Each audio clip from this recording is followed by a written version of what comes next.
আচ্ছা, একটা জিনিস কি কখনো মনে হয়েছে যে কিছু শব্দ আছে যারা দেখতে প্রায় যমজ ভাইয়ের মতো, কিন্তু আসলে তাদের স্বভাব একদম আলাদা? হুম।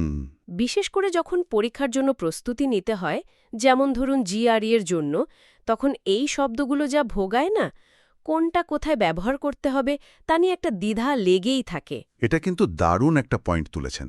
কারণ ভাষা শেখা মানে তো শুধু শব্দের একটা লম্বা লিস্ট মুখস্থ করা নয়। ঠিক। আসল মজাটা হলো এই সূক্ষ্ম পার্থক্যগুলো ধরার মধ্যে। এটা আমাদের চিন্তাভাবনাকেও আরও বলা যায় ধারালো করে তোলে। একদম। আর ঠিক এখানেই আজকের আলোচনার মূল উদ্দেশ্যটা লুকিয়ে আছে। আমাদের কাছে একটা জিআরই সহায়িকা থেকে নেওয়া কয়েকটি শব্দগুচ্ছের তালিকা আছে। আচ্ছা। আমাদের মিশন কিন্তু শুধু এই শব্দগুলোর অর্থ জানা নয়, বরং তাদের ভেতরের সম্পর্কটা বোঝা। মানে কেন একটা শব্দের জায়গায় অন্যটা ব্যবহার করা যায় না, আর এগুলো মনে রাখার কোনো সহজ উপায়, কোনো কৌশল আছে কিনা। চমৎকার ভাবনা। মানে শব্দের গভীরে ডুব দেওয়া আর কি। আমি তো তৈরি। তাহলে চলুন প্রথম গুচ্ছটা দিয়েই শুরু করা যাক। বিষয় হল কাজ এবং উৎপাদনশীলতা। তালিকার শুরুতেই দুটো বেশ বিপরীত শব্দ আছে। ইন্ডাস্ট্রিয়াস মানে অলস, আর ইন্ডাস্ট্রিয়াস মানে পরিশ্রমী। হ্যাঁ, এটা বেশ সোজাসাপটা একটা জুটি। ইন্ডাস্ট্রিয়াস শব্দটা তো ইন্ডাস্ট্রি বা শিল্প থেকে এসেছে, যা সবসময় একটা কর্মব্যস্ততার সঙ্গে জড়িত। তাই এটা মনে রাখা সহজ। কিন্তু পরিশ্রমী বোঝাতে তো আরও কয়েকটা দারুণ শব্দ আছে, যেমন সিডিউলাস আর পাংটিলিয়াস।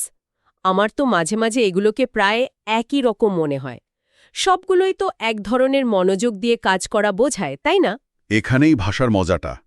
এদের মধ্যে বেশ সূক্ষ্ম কিন্তু খুব গুরুত্বপূর্ণ পার্থক্য আছে। সিডিউলাস সেই ব্যক্তিকে বোঝায় যিনি বলা যায় একনিষ্ঠভাবে এবং নাছোড়বান্দার মতো কাজ করে যান। ও। ধরুন একজন গবেষক যিনি বছরের পর বছর ধরে একটা নির্দিষ্ট বিষয়ে কাজ করছেন, তিনি হলেন সিডিউলাস। এখানে মূল ফোকাসটা হলো অধ্যবসায়, মানে লেগে থাকা। বুঝেছি বুঝেছি। তাহলে পাংটিলিয়াস মানে কি? অ্যাঙ্কটিলিয়াস শব্দটি আসে এমন একজনের জন্য যিনি নিয়মকানুন বা আচরণের খুঁটিনাটি বিষয়ে অত্যন্ত সতর্ক। এখানে কাজের চেয়েও পদ্ধতির উপর জোরটা বেশি। আচ্ছা। যেমন একজন রাজকীয় বাটলার যিনি টেবিল সাজানোর প্রত্যেকটা নিয়ম পুঙ্খানুপুঙ্খভাবে মেনে চলেন, তিনি পাংকটিলিয়াস। এর সাথে আবার মেটিকিউলাস শব্দটারও একটা মিল খুঁজে পাওয়া যায়। এই তো, আপনি একদম আমার মনের কথাটা বললেন। পাংটিলিয়াস আর মেটিকিউলাস, এই দুটো শব্দ আমাকে সবসময় দ্বিধায় ফেলে। দুটোই তো খুব বেশি খুঁতখুঁতে শোনায়। খুব ভালো পয়েন্ট। দেখুন, পাংকটিলিয়াস ব্যক্তি মূলত আনুষ্ঠানিকতা বা সামাজিক প্রোটোকলের ব্যাপারে সতর্ক। অন্যদিকে মেটিকুলাস ব্যক্তি যে কোনো কাজের বিস্তারিত বিবরণের নিখুঁত উপস্থাপনার দিকে নজর দেন। একটা উদাহরণ দিলে খুব ভালো হয়। ধরুন একজন সার্জন যিনি অপারেশনের প্রতিটি শিরা উপশিরা নিয়ে সর্বোচ্চ সতর্ক থাকেন, তিনি মেটিকুলাস। কারণ তার কাজের সাফল্যের জন্যই এই খুঁটিনাটি বিবরণটা জরুরি। হুম। আর ধরুন একজন কূটনীতিক যিনি বিদেশি রাষ্ট্রদূতের সাথে সাক্ষাতের প্রতিটি প্রোটোকল কঠোরভাবে মেনে চলেন, তিনি পাংকটিলিয়াস। বাহ, এবার ব্যাপারটা একদম জলের মতো পরিষ্কার হয়ে গেল। তার মানে একজন ভালো এডিটর তার লেখায় গ্রামারের ব্যাপারে মেটিকুলাস হন, কিন্তু একজন সেনা কর্মকর্তা প্যারেডের নিয়মের ব্যাপারে পাংটিনিয়াস হন। আমি কি ঠিক বুঝলাম? একদম ঠিক ধরেছেন। আর এই গুচ্ছের শেষে আছে প্রডিগাল, যার অর্থ অপব্যয়ী, যে ব্যক্তি কোনো চিন্তা না করেই অর্থ বা সম্পদ নষ্ট করে। এটা পরিশ্রম আর সঞ্চয়ের ঠিক বিপরীত একটা ধারণা। এই যে মেটিকুলাস হওয়ার জন্য যে মনোযোগ আর স্মৃতিশক্তি লাগে, সেটা কিন্তু দারুণ ব্যাপার। এটা আমাকে সরাসরি মন আর স্মৃতি সংক্রান্ত শব্দগুলোর কথা মনে করিয়ে দিচ্ছে। চলুন এবার সেই জগতে প্রবেশ করা যাক। খুব সুন্দর সংযোগ। চলুন। স্মৃতিশক্তি বোঝাতে একটা খুব পরিচিত শব্দ হল রিটেনটিভ, যা রিটেন বা ধরে রাখা থেকে এসছে। যার স্মৃতিশক্তি ভালো, তার একটা রিটেনটিভ মাইন্ড আছে। ঠিক। এর উল্টোটা তো সহজ, ফরগেটফুল। কিন্তু ভোলার মাত্রা যখন একেবারে চরমে পৌঁছে যায়, তখন তাকে কি বলা হয়? তখন আমরা অবলিভিয়ান শব্দটি ব্যবহার করি। এর অর্থ শুধু ভুলে যাওয়া নয়, বরং বিস্মৃতির অতল গহ্বরে হারিয়ে যাওয়া। মানে এটা আরও গভীর কিছু। হ্যাঁ, যখন কোনো ব্যক্তি, ঘটনা বা শিল্পকর্ম সময়ের সাথে মানুষের স্মৃতি থেকে পুরোপুরি মুছে যায়, তখন বলা হয় তা অবলিভিয়ানে চলে গেছে। এটা একটা গভীর এবং কিছুটা কাব্যিক ধারণা। আর এ আলোচনাতেই তো একটা দারুণ শব্দ লুকিয়ে আছে, নেমোনিক। ঠিক তাই। নেমোনিক মানে স্মৃতিসহায়ক কৌশল। যেমন আমরা যে ইন্ডাস্ট্রিয়াস মনে রাখতে ইন্ডাস্ট্রিকে ব্যবহার করছি, এটাও তো একটা নেমোনিক। একদম। আর এই গুচ্ছে আরেকটি গুরুত্বপূর্ণ শব্দ আছে, রেটিসেন্ট। হ্যাঁ, যার মানে হলো স্বল্পভাষী বা যে নিজের চিন্তা প্রকাশ করতে চায় না। কিন্তু আমার প্রশ্ন হলো, এটা কি শুধু লাজুক বা চুপচাপ থাকার মতো, নাকি এর পেছনে অন্য কোনো কারণ আছে? খুব ভালো প্রশ্ন। রেটিসেন্ট ব্যক্তি সাধারণত ইচ্ছাকৃতভাবে চুপ থাকেন। তিনি হয়তো সতর্ক বা পরিস্থিতি বোঝার চেষ্টা করছেন, বা হয়তো ব্যক্তিগত তথ্য শেয়ার করতে স্বচ্ছন্দ নন। এটা তার একটা সিদ্ধান্ত। আচ্ছা, আমরা পরে দেখব এটা স্বভাবগতভাবে চুপ থাকা থেকে কিভাবে আলাদা। দারুণ। এই যে রেটিসেন্ট থাকা বা কথা না বলা, এর ঠিক উল্টোটাও তো আছে, মানে শব্দের জগৎ। কিছু শব্দ তো শুনতেই দারুণ লাগে, তাই না? হুম। যেমন রেজোনেন্ট আর সোনোরাস, দুটোই তো গম্ভীর আর সুন্দর শব্দের কথা বলে। বলে, কিন্তু এদের মধ্যেও একটা সুন্দর পার্থক্য আছে। রেজোন্যান্ট শব্দটির মধ্যে একটা প্রতিধ্বনির ভাব আছে, যা দীর্ঘ সময় ধরে কাঁপতে থাকে বা অনুরোদিত হয়। যেমন ভাবুন, একটা বড় অডিটোরিয়ামে একজন দক্ষ বক্তার কণ্ঠস্বর, সেটা রেজোন্যান্ট। অন্যদিকে সোনোরাস বলতে বোঝায় শব্দের গভীরতা এবং পূর্ণতা। এটা একটা মনোরম এবং ভারী শব্দ, যেমন ভোরবেলা কোনো গির্জার ঘণ্টার শব্দ যা চারদিকে ছড়িয়ে পড়ছে, সেটা হলো সোনোরাস। তার মানে একজন বিখ্যাত অভিনেতার কণ্ঠস্বর রেজোনেন্ট হতে পারে, আর একটা সেলোর সুর সোনোরাস হতে পারে। কি চমৎকার পার্থক্য! ঠিক তাই। একটি হল শব্দের অনুরণন, অন্যটি হল তার গভীরতা। আর অপ্রীতিকর শব্দের জন্য তো নিশ্চয়ই শব্দ আছে। অবশ্যই আছে। সবচেয়ে পরিচিত হল ক্যাকোফোনি। শহরের ব্যস্ত রাস্তায় গাড়ির হর্ন, কনস্ট্রাকশনের শব্দ আর মানুষের চেঁচামেচি মিলে যে ভয়ঙ্কর শব্দের মিশ্রণ তৈরি হয়, সেটাই ক্যাকোফোনি।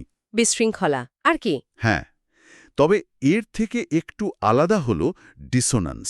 ডিসোনান্সের অর্থ কি শুধু বেসুরো আওয়াজ? শুধু তাই নয়, ডিসোনান্স মানে অসঙ্গতি।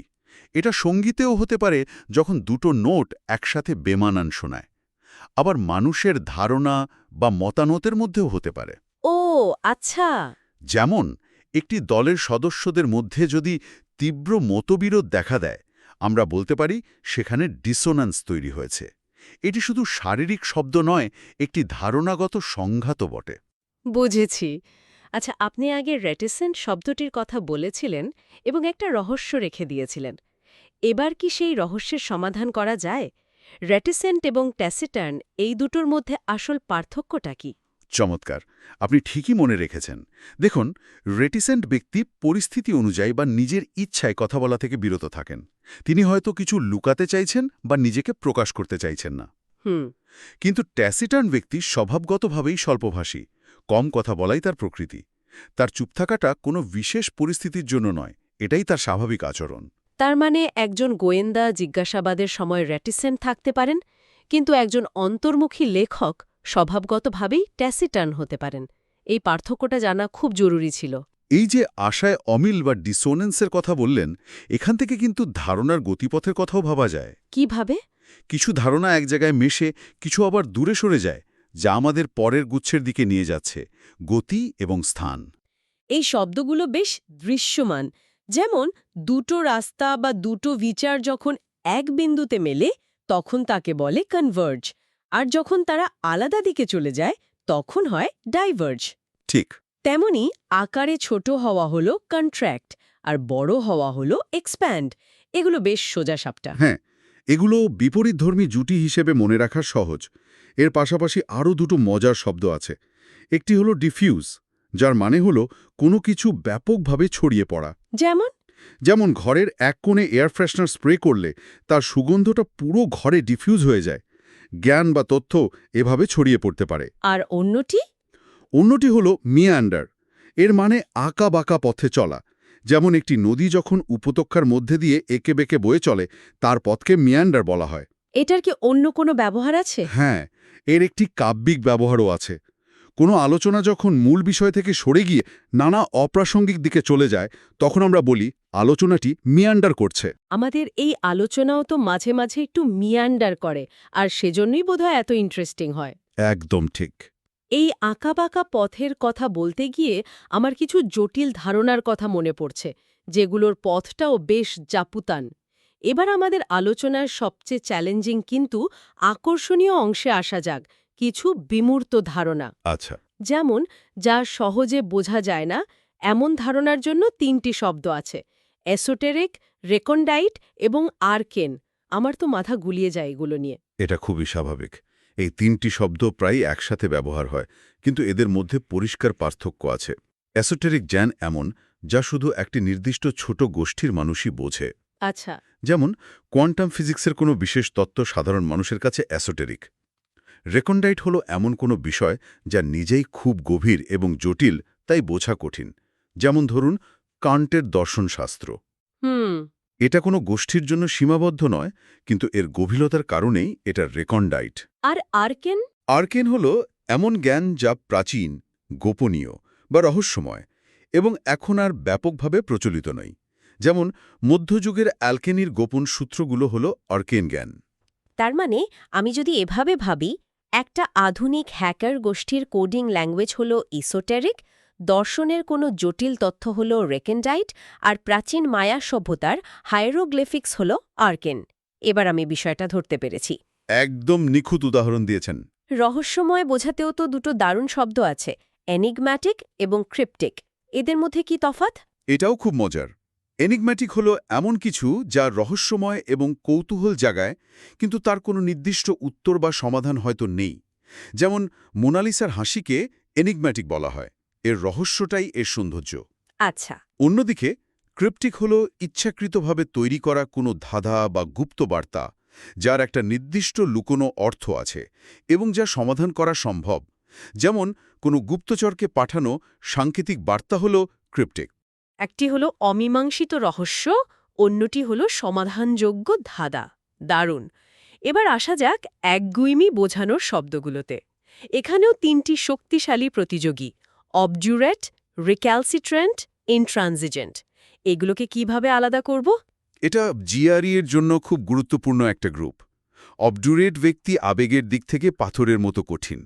কোনো অনুরোধ, যুক্তি বা কান্নাকাটিতে তার মন গলে না। সে সহানুভূতিহীনভাবে একগুঁয়ে।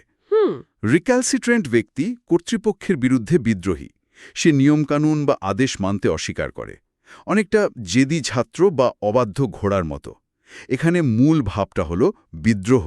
আর ইনট্রানজিজেন্ট? আর ইনট্রানজিজেন্ট ব্যক্তি কোনো আলোচনা বা বিতর্কে নিজের অবস্থান থেকে এক চুলও নড়তে রাজি নয়। তিনি কোনোভাবেই আপোস করবেন না। তাহলে আমি যদি একটা উদাহরণ দিয়ে বোঝার চেষ্টা করি, একজন পাষাণ হৃদয় ভিলেন যিনি নায়িকার কান্নায় সাড়া দেন না, তিনি অবডিউরেট। ঠিক। একজন বিদ্রোহী কিশোর যে বাবা মায়ের কোনো কথাই শোনে না, সে রিক্যালসিট্রেন্ট। আর একজন রাজনৈতিকবিদ যিনি বৈঠকে কোনো শর্তেই সমঝোতা করতে রাজি নন, তিনি ইনট্রানজিজেন্ট। আমি কি ঠিক পথে এগোচ্ছি? অসাধারণ। আপনি একেবারে মূল পার্থক্যগুলো ধরে ফেলেছেন। একজন আবেগে কঠিন, একজন কর্তৃত্বে বিদ্রোহী, আর একজন আলোচনায় আপোষহীন। সবশেষে 2 ধরনের জটিল পরিস্থিতি: কোয়াগমায়ার এবং কোনন্ড্রাম। কোয়াগামায়ার শব্দটি আক্ষরিক অর্থে কাদামাটির জলা বা পাককে বোঝায়, যেখান থেকে বের হওয়া প্রায় অসম্ভব। ও। রূপক অর্থে এটি এমন একটি জটিল এবং বিশৃঙ্খল পরিস্থিতিকে বোঝায় যেখানে একবার জড়িয়ে গেলে বের হওয়ার পথ পাওয়া কঠিন। যেমন একটা দীর্ঘস্থায়ী যুদ্ধ পরিস্থিতি একটি দেশের জন্য কোয়াগামায়ার হয়ে উঠতে পারে। আর কোনন্ড্রাম? অন্যদিকে কোনন্ড্রাম একটি বুদ্ধিবৃত্তিক সমস্যা বা ধাঁধা। এটি এমন একটি জটিল প্রশ্ন যার কোনো সহজ উত্তর নেই। তার মানে একটা রাজনৈতিক স্ক্যান্ডাল হতে পারে একটা কোয়াগমায়ার, কিন্তু সেই স্ক্যান্ডাল থেকে কিভাবে দেশকে বাঁচানো যাবে সেই প্রশ্নটাই একটা কোনন্ড্রাম, তাই তো? একদম ঠিক। একটি হল বাস্তব জীবনের জট, অন্যটি মানসিক বা যৌক্তিক চ্যালেঞ্জ। আজকের এই আলোচনাটা আমার জন্য অসাধারণ ছিল। শব্দগুলোর ভেতরে এত স্তর থাকতে পারে আমি আগে সত্যি এভাবে ভাবিনি। আজকের আলোচনা থেকে একটা বিষয় পরিষ্কার: শব্দভাণ্ডার বাড়ানো মানে শুধু নতুন শব্দ শেখা নয়, বরং প্রতিটা শব্দের প্রেক্ষাপট এবং তার সূক্ষ্ম অর্থ বোঝা। ঠিক। বিশেষ করে অবজুরেট, রিক্যালসিট্রেন্ট এবং ইনট্রানজিজেন্টের মতো শব্দগুলোর পার্থক্য ধরতে পারাটাই ভাষার উপর আসল দখল তৈরি করে। এটা প্রমাণ করে যে একগুঁয়েমিরও কত ভিন্ন রূপ হতে পারে, আবেগ, কর্তৃত্বের প্রতি মনোভাব আর আলোচনার কৌশল। একদম। এই ধরনের গভীর জ্ঞান শুধু জিআরের মতো পরীক্ষায় নম্বর পেতে সাহায্য করে না, বরং আমাদের লেখা, কথা বলা এবং চিন্তাভাবনাকে অনেক বেশি নির্ভুল করে তোলে। অবশ্যই। সঠিক শব্দ ব্যবহার করার ক্ষমতা আসলে তো সঠিকভাবে চিন্তা করার ক্ষমতারই প্রতিফলন। আর সেটাই তো যোগাযোগের আসল শক্তি। আজকের আলোচনায় আমরা প্রায় পুরোটাই স্পষ্টতা এবং নির্ভুলতার উপর জোর দিয়েছি, কিন্তু এই শব্দগুলো শিখতে গিয়ে আমরা অবফাস্কেট শব্দটির কথাও জেনেছি, যার মানে হল ইচ্ছাকৃতভাবে কোনো কিছুকে অস্পষ্ট বা বিভ্রান্তিকর করে তোলা। হুম। এটা আমার মনে একটা প্রশ্ন তৈরি করছে। কখনো কখনো কি অস্পষ্টতা বা রহস্যময়তা সুস্পষ্টতার চেয়ে বেশি শক্তিশালী হতে পারে? কৌশলগতভাবে এনিগম্যাটিক বা ক্রিপ্টিক হওয়ার মূল্য কোথায়? এটা নিয়ে ভাবার মতো একটা বিষয়, তাই